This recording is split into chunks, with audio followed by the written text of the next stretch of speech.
There we go.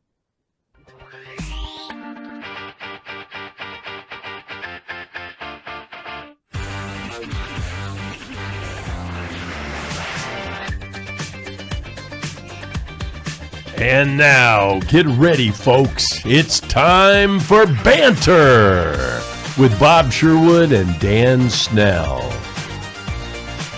Banter.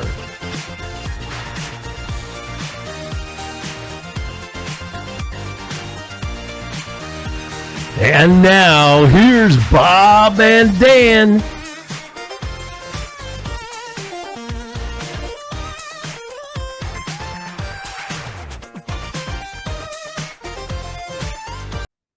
Good morning, guys and gals, and I'm going to get started this morning. It's an unbelievably great and sunny Wednesday in Leawood, Kansas. We have a special guest today, and I'm going to let my partner and Banter Dan Snell, introduce and kick us off for today's Banter. Okay, Bob. Well, good. That's the first time I've learned that I was the Banter E. I thought we were co-banters, but Banter E. I'm not sure, but to be continued. Anyway, I'm happy. I'm thrilled. I first met this gentleman, I think it was 2010, so we're going on 15 years now. And BRYAN Flanagan is our guest today. I'm going to tell you about a little Louisiana boy, grew up in the parish in Louisiana, went to LSU. Now, this is a cool thing for a basketball referee and a guy that used to wear floppy socks. He played basketball at Louisiana State University with a historic figure, Pistol Pete Maravich. You're kidding. Yeah, he played with Pistol Pete, alongside Pistol Pete Maravich. Then, because IBM, at that time, the greatest technology company that everyone dreamed to be with, said, "BRYAN Flanagan, we want you." And so he went to IBM, rose up the ranks, became in their sales management and sales training. And then one of the same guys that inspired me in sales had always been inspiring BRYAN, Zig Ziglar. And BRYAN connected with Zig Ziglar, became the VP of sales and training, was Zig's sidekick, right-hand man, not unlike you and I, Bob. They did a lot of good things together. And BRYAN's written a book. So you're new to sales, and we're going to talk about sales today. And BRYAN, did I miss anything? There's so many things of significance that I missed, but you would maybe add to that. You can talk about the restraining order in Nebraska, but that's something else. But you're almost right. I didn't play with Pete Maravich. I was on the team with Pete Maravich. I was a non-scholarship. He had the last scholarship went to the coach's son, Pete Maravich. You believe that? Oh. He and I were vying for the last scholarship. We did combine for 53 one night on the freshman team. He got 52. But yeah, and you got one. It was unbelievable, right? One more point than a dead man. Yeah, but it was a great run. Great run with Pete. It was even much more blessed and a better run with Zig Ziglar for 29 years. And tell me about, if you would, I mean, what is it like playing with him? I mean, I remember him as sort of a God with respect to making points, and shooting. 44.2 a year for 3 years. On the freshman team. Yeah, on the freshman, they didn't have a 3-point line nor a 24-second clock, so shot clock. So he was double teamed and triple teamed. He averaged 44 for 3 years. Pretty amazing. Bob, one of the things I tell people is that during this Caitlin Clark thing, which I love Caitlin Clark, Pete came to get more notoriety. But I tell people, you didn't see what you saw on the court and what you see in video. That's all great, and he was wonderful. But in the practice sessions, where he couldn't use some of those things in the game, that was unbelievable. Watching this guy warm up and the things he could do and the things he did me in one-on-ones and one-on-three drills, it's just very embarrassing. So it was we didn't know what we had when Pete was a freshman when I played. And then, of course, he went on to greatness. Our audience, BRYAN, is likely between the ages of 25 and 45. Now, there's some outliers, older people and younger, but that's pretty much what our audience is. And I'm just trying to think now, What our audience, let's say, was born in, let's say, the 80s. What year did Maravich play? You play with Maravich? He played college from 66 to 70. Then he retired in 82 from NBA. I know a couple of our listeners are big basketball fans, so they would probably love to go one-on-one with you and your basketball history, and also with Maravich, because I think Maravich was, everybody wanted to be like him, right? What made him such a great scorer? Greatest offensive scorer. But what made him do that? If you'll go back to some YouTube and look at Pete Maravich homework basketball drills, right, he and the ball were one. Hmm. He had moves that nobody had seen before because he had practiced them, and he really was so far ahead of his time. However, one of the things that the younger group will appreciate, maybe they remember Allen Iverson. Allen Iverson in the pros had a great crossover. But if you watch him, he palmed the ball. Dan, when was the last time you called carrying the ball? Not too often, but I did call it a couple weeks ago. It's very rare, though. It needs to be called, because we had to have our hand on the top of the ball. Well, these guys are palming. Had he been able to do that, he would have scored a lot more points. Now, let me ask you a question. I know you've written a book. I actually downloaded your book and took a look at it a couple days ago. Now, if you were to compare your sales training methodologies with the training that Maravich went through to become a better basketball player, are there any common elements? Common element is that most salespeople don't spend an eighth of the time that Pete did. All right. That was the biggest. Yeah, because he slept with the ball. Well, what I remember, one thing about the book is you would talk about principles, but then you would say, but you have to do the work. In other words, you have to actually get out and do it, right? And that's what I was thinking about with Maravich, is that, I guess he practiced a lot. Did he practice more than everybody else? Well, he practiced differently than everybody else. He would take the ball from the sideline, from the baseline, you throw the ball behind his back, catch it, and shoot it. Go on the other side, throw the ball on the left-handed behind his back, catch it off the wall, and shoot it. Nobody else is doing that. He would work on moves. We're doing a 3-on-1. I'm playing defense. You have to play defense on both sides of the court. So I'm running down playing defense. He's got the ball in the middle. I'm thinking he's going to fake it and throw it behind his back to the guy on his right, or in this case, his left. So I did. I went for his fake and I intercepted the ball, so I get a point. I run back down and he's going to fake it twice. Well, this time he faked it, but he kept it behind his back. And as I was going for the second fake, he went in for a layup. And I was picking up my jock and I was picking up my socks. And he did that subconsciously. Now, what sales principle is that? Practice makes better. Practice makes better. The skill to do comes from doing, Bob. The skill to do comes from doing. Yeah, I like that about your book. And I remember, well, let's go back for a second. When I think today about selling, and that's what I'd like to talk about today with you and Dan, I think about what I'll call the old days of selling. I'll call it the IBM ways. But today, most selling is what I call one-to-many. It's not face-to-face. But to me, all great selling can only be learned face-to-face with another person over there on the other side, right? But here we've got one-to-many. I want to basically design a website, have 1,000 people go to it and 10 people buy. And I don't want to talk to anybody. I mean, that's kind of like the concept today of websites, right? So I work with non-traditional salespeople that think that selling is a nasty word. Right. But everybody makes a living selling something. I believe it. I agree with it. And everybody's in sales. Only the successful ones admit it. And Dan, you and I have talked about this in the past, the fact that we work with non-traditionally minded salespeople, people that don't want to be professional salespeople, but have to be professionals who can sell. And what happens now, Bob, I'm gonna date myself, which is against the law in Louisiana. I'm gonna date myself a bit, but with IBM, I sold typewriters and copiers. Really? So I learned to be a peddler. I remember what a typewriter is. The IBM Selectric with the ball. With the ball, pop, pop, pop, pop, pop. That's right. But before keyboarding, there was typing. So I learned to be a peddler. stop me if you hear something you like, press hard, 3 copies, third copy's yours. It's evolved, as you know, and now it's evolved into people thinking that selling is marketing. Selling is not marketing. Marketing is getting a website, having people go to it, but the conversion of that marketing is what salespeople do. Let me ask you a question, Brian. Another question. My youngest boy is a doctor. He sees people all day long. I tell him he's in sales. He disagrees with me. What do you think? Listen to Dad.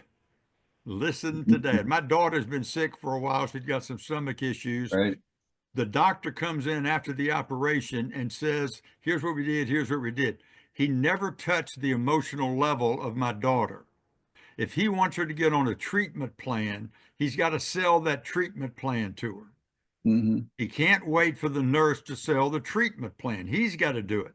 But he didn't know my daughter well enough to know what buttons to push and say, you'll recover faster, you'll be with your friends, you'll be more social, you won't feel, you'll feel going like you want to go out as opposed to stay. That's selling. Yeah, I agree. And I had this discussion with my son. He'll be listening, by the way, to this podcast. I know that. So there we go. And you know, he says, he says, I'm not selling. And I'm saying, well, you better be selling, because first place, if you're a great doctor, they'll come back to you over and over and over again. And if you're not, they won't. And that is selling. I mean, he doesn't like, as you point out, he doesn't like to call it selling because he thinks it's a nasty word. It's what the automotive people used to do when they took you into the back room and twisted your arm and said, no, I got to talk to my manager before I can approve that price. So he thinks selling is a nasty word. And I'm wondering, let's say, without arguing about the term, is there another term that we could use for selling that these young people would buy into? Dan, help me with this. And I think another word for selling would be serving. Another would be helping. Yeah, I think a good salesman enters into the arena with the prospect trying to have a servant's heart. How can I make their place better, improved, more efficient, easier, faster in the tools? Well, when I go to the doctor, and I'm not trying to just work this point over completely, but the doctor walks into the room. I'm in the waiting room, right? So the doctor walks in the waiting room. I believe at that point, he's selling. Now, he may be discovering information, but he's going through a selling process. How are you, Bob? Where do you feel? How do you feel? He's discovering information about me that he can use before he goes into a diagnosis. Would you agree with that, Brian? Prescription without diagnosis is malpractice in any business. So yes, I agree totally. Yeah. So I work with the medical profession. I work with dentists. Now, MDs don't gravitate toward my type of work or my type of training, but the dentist I work with, one of the best dentists I ever worked with, this is his motto, and he teaches everybody this: first touch the person, then touch the teeth. Very good. Good stuff. But wait a minute. What about the MDs? Why don't they buy into that? What's the problem there? Because they're holier than thou. If you saw the word, if you saw the movie. I wish I could have said that. I always say I got 5 sons and one of them knows everything. Yeah. But I will say this, talking about the profession of sales. And I spent 40 years as a salesperson, a salesman, proud of it. And with respect to your son, Bob, or to all the attorneys that you know, because Bob is an expert witness, I will tell you that in my lifetime, probably 5 or 6 years, I made more than the average attorney or doctor makes in a year. I have friends, one of which you know, that consistently makes. Doctors, unless you're a specialist or an attorney that's a specialist, most professional salespeople. Now, again, it depends on the product you're selling. I sold high-end enterprise software. But if you're selling something that it really requires the professionalism, Zig Ziglar, correct me if I don't get this right, Brian, but Zig always said, and I believe in this, transfer the enthusiasm. I've got enthusiasm and the knowledge of how my product, service, or solution can make their place better. And I'm going to try to transfer that in a professional way so they have then the enthusiasm. Brian, let me give you a scenario, and then I'm going to ask you a question about it. I've gone through the Dale Carnegie course, and I liked it, as a matter of fact. I've gone through the I Covey did too. course. Liked it and taught it. Yeah, so I didn't do that, but here's my point. So the other day I was talking to somebody who was applying to be a Dale Carnegie trainer. Very experienced guy. By the way, he went through the IBM sales training program. He's about, I'm going to say he's about 60 years old, maybe a little bit younger. Young man. He told me, he said that no one, he says the decline in people signing up for Dale Carnegie, he says, is unbelievable. He said they have trainers that have nothing to do because there's a great decline. So what I'm asking you is that programs like Dale Carnegie, programs like Covey, and you may have a special program, but in general, are these kind of programs, including sales training, decreasing because people have this inappropriate view of what they provide these days? No, it decreases when the economy's bad, because oftentimes sales force people to cut, although it makes no sense. What happens is that they're more online learning taking the place of in-person training. That's what a lot of companies are going toward. I'm a face-to-face guy. I don't like the online as much as I like the in-person. I think it's personalized. I think it has a personality. When it's online, it doesn't have the connection, but a lot of people are going to that. So that's why it's taken a hit. These companies have taken a hit on that. My insurance people, they don't call themselves salespeople anymore.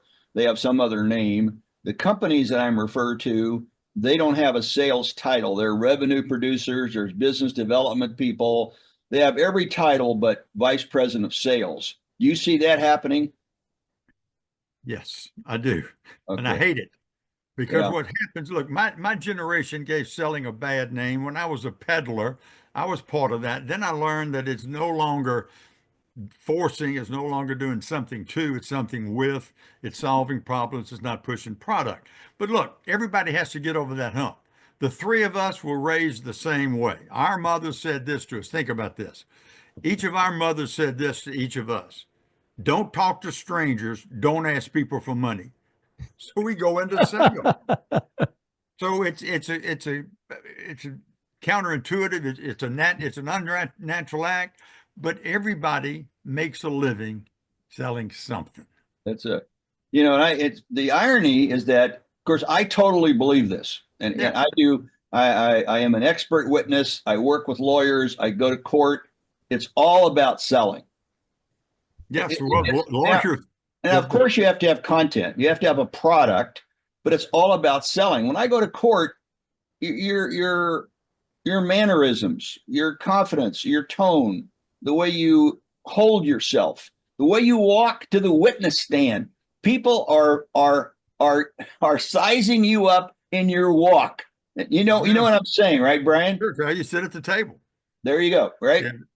Well, I'm a big believer in that, because when I work with attorneys, my favorite course in working with attorneys is presentation skills, because they know the law, but can they deliver what they know? Most of them are horrible. They're just horrible. Oh my God, I forgot. They might be picking up this podcast, but many of them that I work with, they're not good. And I could cite you many examples that I've been involved with where the lawyer literally lost a case because his presentation was so horrible. Now, we won on appeal, but this was a smart guy, well-trained attorney, knew the law, but he put up slides that a plumber couldn't figure out.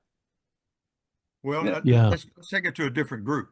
All right. Several years ago, I had the opportunity to attempt to get into the college coaching with Grant Taft, who was the director of the International Foundation of College Coaches.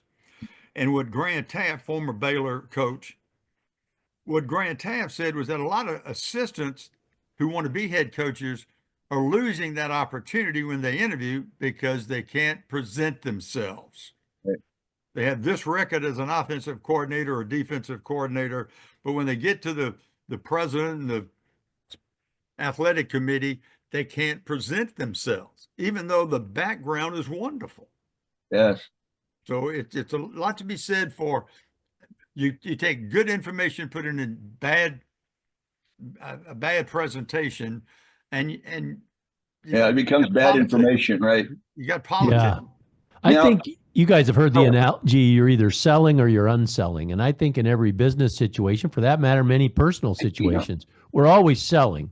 We're selling, Bob, you got a wonderful wife. Brian, you got a wonderful wife. Hey, you sold yourself to those two wonderful women. Yeah, that was when I could do a good job of selling, right? And you sell you sell your kids. We sell our children on ideas. But I think in that courtroom, how you dress, like you said, how you dress is either selling or unselling. It is so true, and it's so basic, it's so fundamental. But I've got a couple of issues here that I want to banter about. Right? First, I just hate the word selling because it has. Let me put my hand on your head. I'm gonna heal you. Right? Heal. Be healed. Be healed, Bob. I could say to you and to a certain group of people, oh yeah, we're all selling when we're in court. But gosh, if I get into a couple of lawyers that are experts and I say, we got to go sell this thing. Now, the naive group, or I'm going to say that some of the newer group of lawyers, this is abhorrence. They just don't like the idea. Some of the older group, they realize litigation in front of a trial jury, that's just selling. That's all it is. It's good content, but it's selling it. It's the selling process. It's what I call, well, you said don't prescribe till you analyze or something like that. But for me, I always say I have to discover first before I can conclude anything. I totally agree. Totally agree. You solve more problems. You make more money solving problems than you do by selling product. Mm-hmm. I took a course in mediation. So I love to take courses in things that I don't really use day to day. So I always encourage my kids to go out and take a course in painting or art or working with clay, whatever. But anyway, so I take this course, and in mediation, one thing I learned in mediation is that the mediator cannot suggest an alternative. He has to actually ask questions to the people. And through these questions, they have to develop their own alternative. And I think about that often. I'm thinking that's the power of the question, right? Good questions will elicit the right response, right? Yep. Selling is asking. That's exactly right. Selling is asking. Yeah, that's another way to look at it. Selling you said earlier time that out. You don't Just a quick time out here. Speaking of asking, which we always do, and it's important as we're growing this podcast. Want to ask you folks to like, subscribe, and follow this. Our guest today is Bryan Flanagan. You see the book here, right here, the book. So you're new to sales, Bryan Flanagan. You can get it on Amazon, and we'll talk more about that. But I'm asking you to help the banter with Bob and Dan grow. Be sure and like and subscribe, share this with somebody. Okay, I just did a little pitch there to get people to encourage, because we're growing. We're doubling every week, Bob. Yeah. So, Brian, here's my next little story. You can show Bob's enthusiasm. I have a lot of friends pardon me? Bob, let me give you one first. Good. Fire away. When I started selling, my second senior year at LSU, I got a job as a delivery boy in Baton Rouge, moving typewriters around. They hired me. And all my buddies were going to grad school. Some were going to med school. A lot were going to law school. And I'd go to the fraternity house at a meeting. I'd go for homecoming. Well, Flanagan, what are you doing? Well, I didn't want to tell anybody I was selling typewriters. I mean, how low can you go? So I'd say, well, I'm with IBM. Well, what do you do with IBM? Well, I do that. Well, my wife and I, 2 years into my sales career, my wife and I were the first ones in our circle that purchased a 4-bedroom home. Yeah. Then I would go to the fraternity meetings. I'd go to the home. Flanagan, what do you do? I'm a salesman. I'm rocking. So selling was a great way to provide for my family. I can't think of a better way to provide for your family. And that's why when Zig Ziglar would say about salespeople, hey, if somebody's looking for a salesperson, don't disappoint them. Be one. Yeah. So maybe we need to, this is such a good discussion for me, because maybe I have to repurpose my thought process. And instead of discouraging the term selling, be a part of reemerging the term selling. Oh, good. I like it. You know what I mean? Reemerging. Well, it's not a great term, of course, but I mean, it's like, I think selling got a bad name for any number of reasons, but automotive business didn't help it very much. Nobody wanted to go buy a car, right? But the point is that now we know the younger generation. The younger generation to me is anybody under 80, by the way. But we know that people born in the 80s, people listen to us, they have this bad concept of selling. The insurance guy comes out to your office and says, I know you don't need this, but this is $100 million life policy, right? And forces you to buy it. So they have this kind of bad connotation of it. Some of them, and I'll tell you that I talk to, and I talk to a lot of people that are born in the 80s, they don't even want to talk to anybody who's selling them something. They don't realize that everybody they talk to is essentially selling them something. So now my question is that what I should be doing personally now is, instead of fighting the term selling and making the point that we're making now, which is the minute we do anything, we're selling something. We're selling each other now. We're trying to make sure that, each of us is worthy of talking to the other person and we have something to say. There's content. But maybe it should be reemerging now. Maybe every doctor should be required to go to sales school.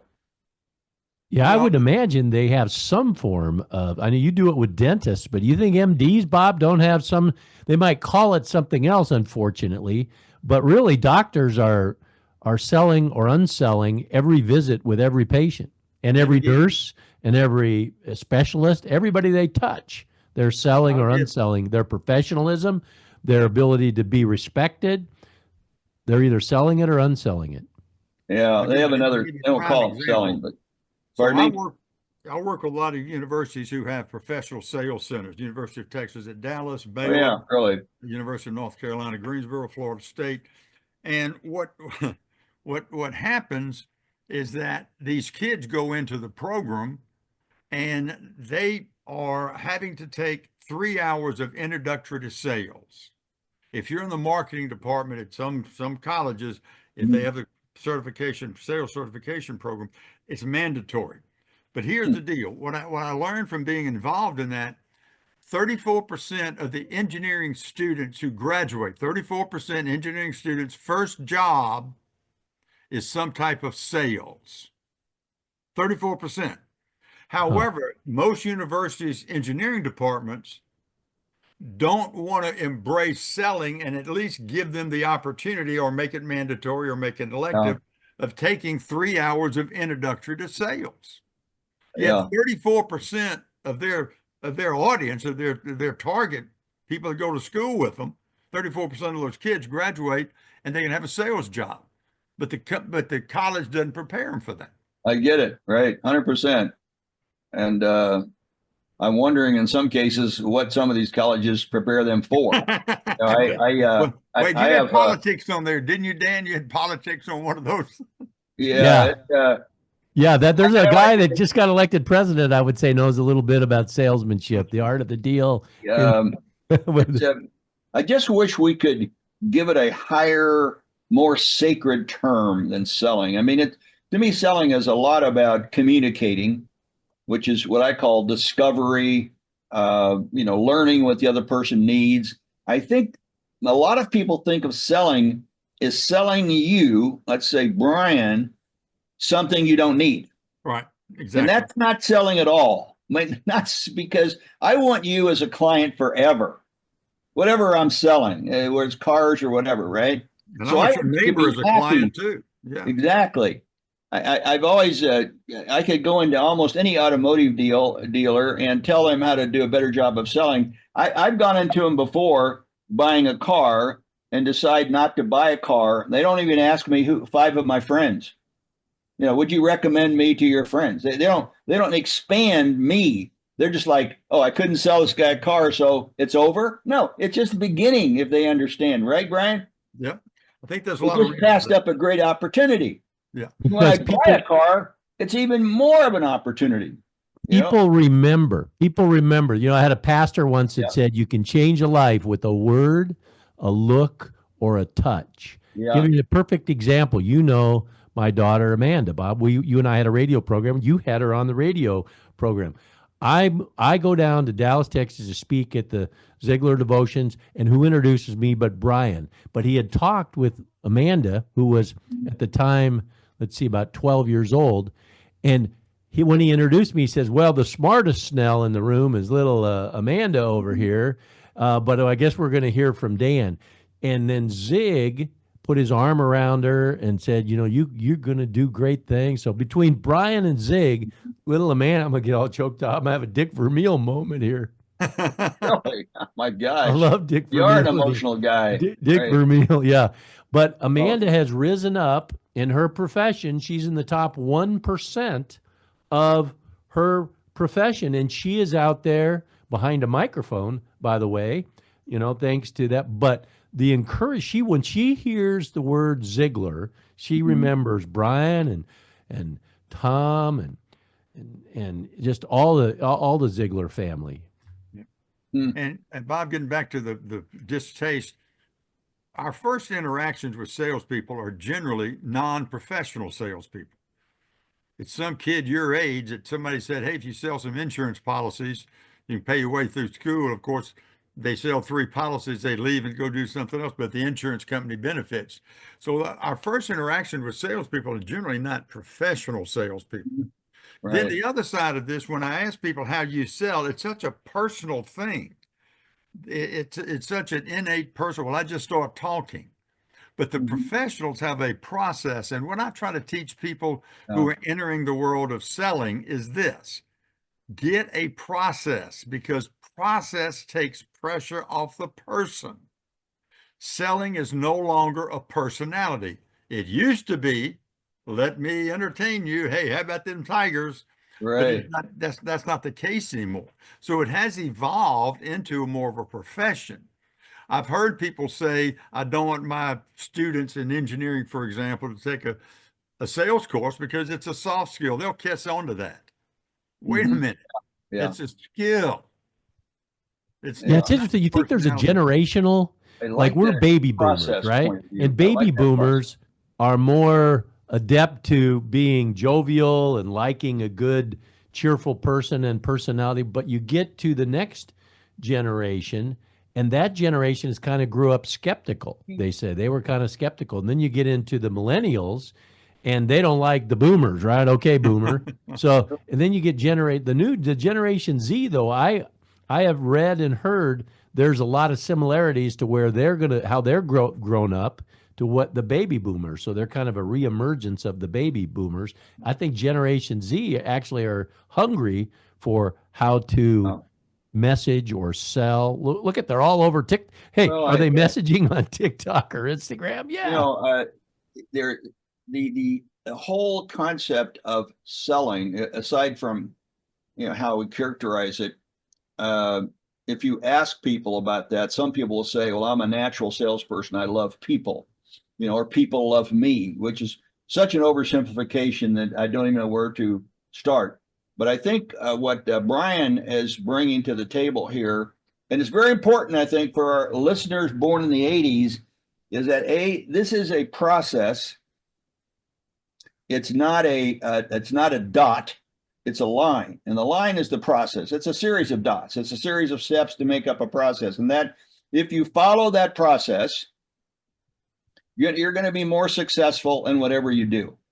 Now, anybody that studied it knows that, because that process creates what relationships. And a lot of people say, "Well, I sell based on relationships." Well, that's okay to say that, but if you don't have a process of creating that, then you have a problem. And one more point is that I know, and a lot of times when people are selling me something and I don't buy whatever it is they're selling, right? I'm always bothered by their, what I call, ineptness, by recognizing that not selling me something, they've just sold me something if they can capitalize on that opportunity, because I may buy something else in the next 5 or 10 years, right? I told my car guy, I was criticizing him, I said, "Look, you realize that I buy cars 60, 70, 80,000 bucks. I'm going to probably buy 10 of them in the next 6, 7 years. That's 600,000. If I walk out that door, you just lost 600,000 in sales. If you make me happy, guess what? I'm going to come back and buy every car from you. I'm not even going to spend time," because they don't look at what I call the strategy versus the tactics. You agree with that, Bryan? Yes. Yeah. And again, look, I don't trust natural born salespeople, nor do I trust a natural born cardiologist. Because I don't want a natural born cardiologist ad-libbing through my chest cavity. That's a killer combo. The only time all of us want salespeople, the best salesperson is when we're selling our home. Yeah. I'll look for, I don't want a realtor, I want a salesperson. I don't want somebody who can give me comps. I want somebody who can sell my home. But the same is true with most problems. Most problems need to be solved through, as you said, Bob, discovery, through a process of understanding what the pain is, what the benefit of relieving that pain is, and how you can move forward with my solution. And the problem is that we don't embrace that, whether it's from culture, whether it's from background, but selling, a professional salesperson helps people reach home safely. Well, I'm having a real problem with this conversation, Bryan and Dan. Yeah, you should. I hope it's making you uncomfortable. This is our original banter. I'm agreeing with everything Bryan is saying, and that's reducing my banter ability. Yeah, you're in the low banter scale. When I'm reading your book, Bryan, well, first, it's a basic book. I get that. Good process. But here's what I was thinking. That book could be repurposed and sold to people who design websites, because many of the principles you talk about in there are website design principles. And I remember highlighting a few of them. I thought that is a great principle for a website designer, because you're talking about communicating, whether it's one-to-one or one-to-many. You have other principles you talk in there about discovery first. In other words, if you have a good website, you might not sell your car on page one. On page one, you might talk about how great a dealer you are, and maybe sell the car on page 5, right? So I remember mentioning this to you, Dan. I thought, God, I could take that book and repurpose it, call it selling for website design sales skills. And you change a word here, and that would fit, because the book itself is what I call a vertical audience, the way it's written, but it has horizontal application. Okay. You agree with that? Yeah, that may be a Bryan Flanagan original. Yeah. I like it. As a vertical use, because it's talking about selling things, but it has horizontal application. It applies to a lot of different things. It's kind of wild. You'll probably think about this. You'll think, what the devil was that Sherwood talking about? It helps a website designer. They're programmers. Yes, but they got to program something that people want to watch, want to be engaged by, want to continue reading about, right? And then there's the idea of, if they go away, you've lost them. So how do you keep them? Yeah. And how do you keep them in your whole process? It's the process again, right? The first time I heard this was by a man named Morrow, who wrote a book, Why Men Hate Going to Church. Yeah. And his theme was that it's feminized, and men don't want to hug people and sing out loud and all that. Yeah. But anyway, in the first chapter, he said, your process is perfectly designed to give you the results you're getting. So if you don't have a process and you're failing at selling, it's because you can't tweak your personality, tweak the process. If you have a process and you know that you're getting this objection at this point in the process, then you can tweak that part of the process. But what a great thought that. Unbelievably great thought. Selling is a process. When I miss a sale, where did the process break down? Why didn't this person convert? What didn't the process do, or my skills do, to allow this person to see the value?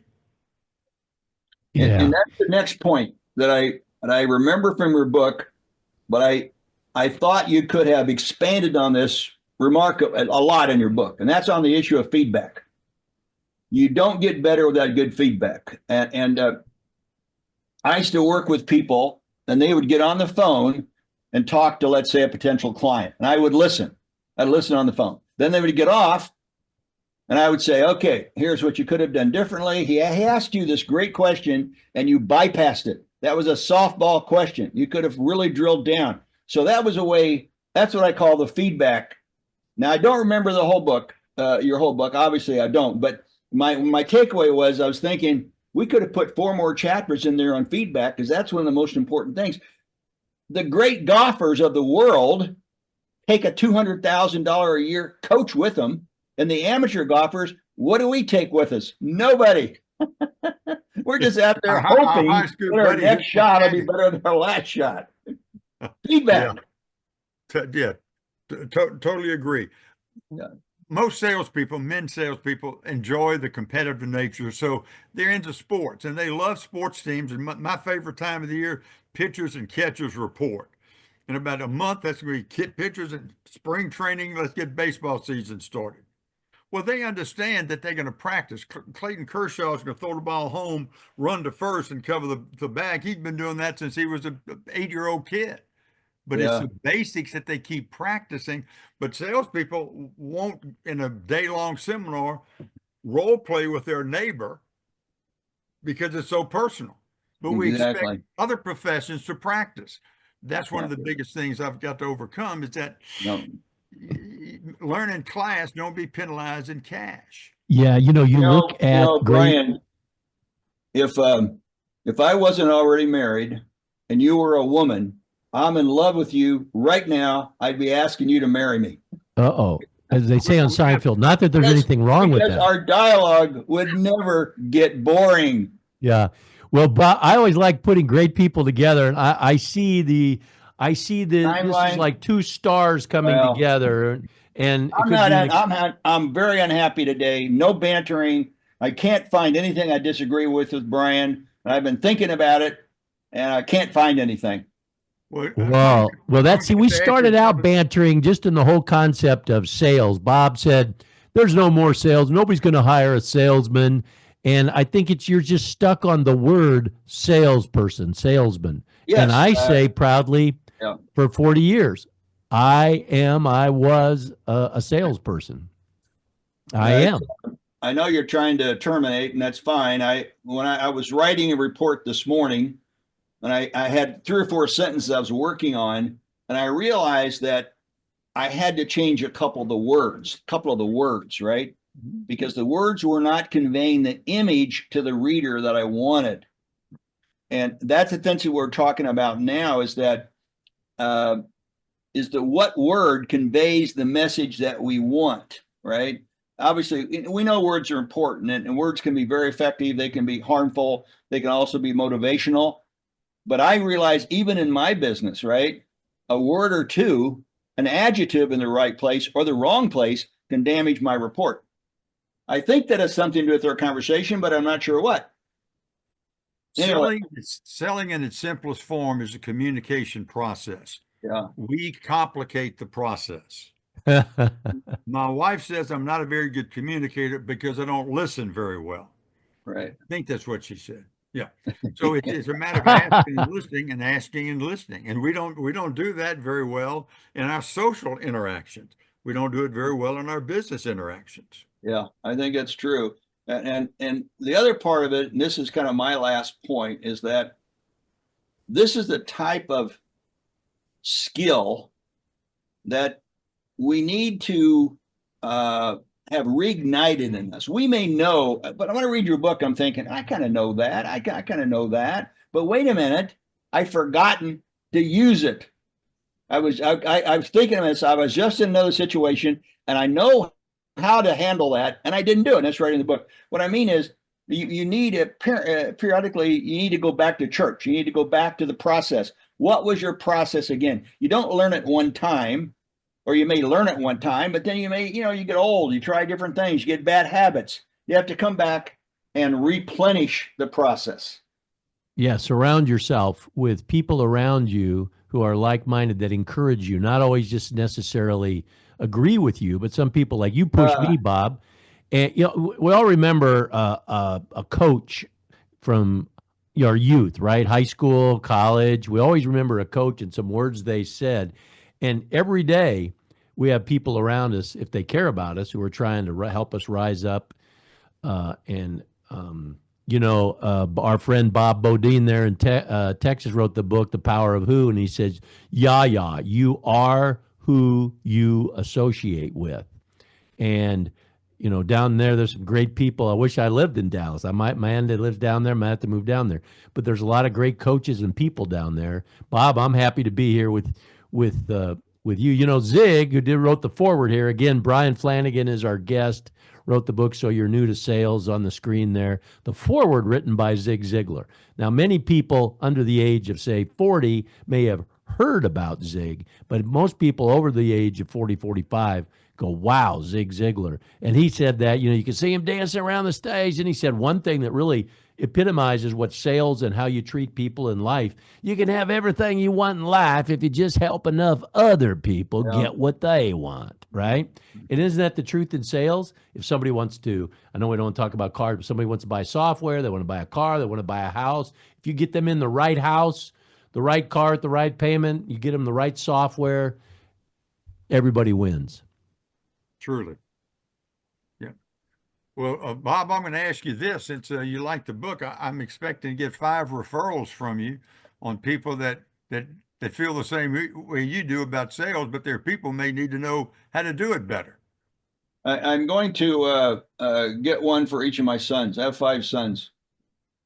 And my oldest son is a lawyer. He's pretty good. He kind of understands the discovery process. My youngest son is a doctor. My 2 middle sons, or 2 of my middle sons, are both in the technical area. One of them could definitely, use this book, and the other one is retired. He's like 43, but he's already retired. He probably doesn't think he needs the book, but I think he needs it going forward anyway. So I think it's a good idea. I'm glad you brought that up, because that means you're on the process. You're on the process. So listen, thanks a lot, Bryan. I like you very much. I really enjoyed talking with you. Yes, I did, Bob. Thank you. Yeah, I like you.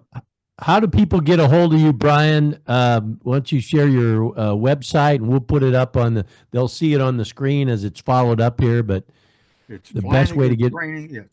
Website is flanagantraining.com. Yeah. And the email address is bryan@flanagantraining.com. And the number, if you're quick, I'll give it to you. Okay.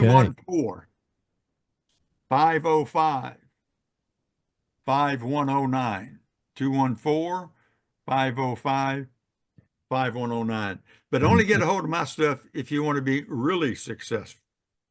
Yeah, and the book's available out there. It's also on Audible. I looked back, and I have both the original hard copy that I got, I think signed by you. Thank you very much. But I also have the Audible, and you get to hear you and Zig opens up. So I'm a big fan of Audible and books, and so just been great. Always good to see you. Book, I buy it on Kindle. I have probably 300 or 400 books on Kindle. I don't buy hard copies anymore. Yeah. But mainly because Kindle always remembers where I was in the book. And I don't have to remember on the road with you. So I just love it. It was great, talking to you. It was a worthwhile experience. A thing I like is that the only thing I have that I can't replace is my time and your time. And so I appreciate you giving your time to me, and I hope you appreciate me giving some of my time to you. I took notes. The only thing we can't buy. Yeah. All right. Well, thank you, guys. I appreciate Dan. Thank you for setting this up. Look forward to seeing you when you come down and visit Amanda. And I think Amanda led us in the Pledge of Allegiance during that devotion when you were doing. Good memory. Nice. Good memory. Oh man, I'm gonna have another dig for a meal moment here. All right. See you guys. Have a great day. I appreciate it. Stay winsome, everybody. Go do something meaningful. All right. Bye-bye.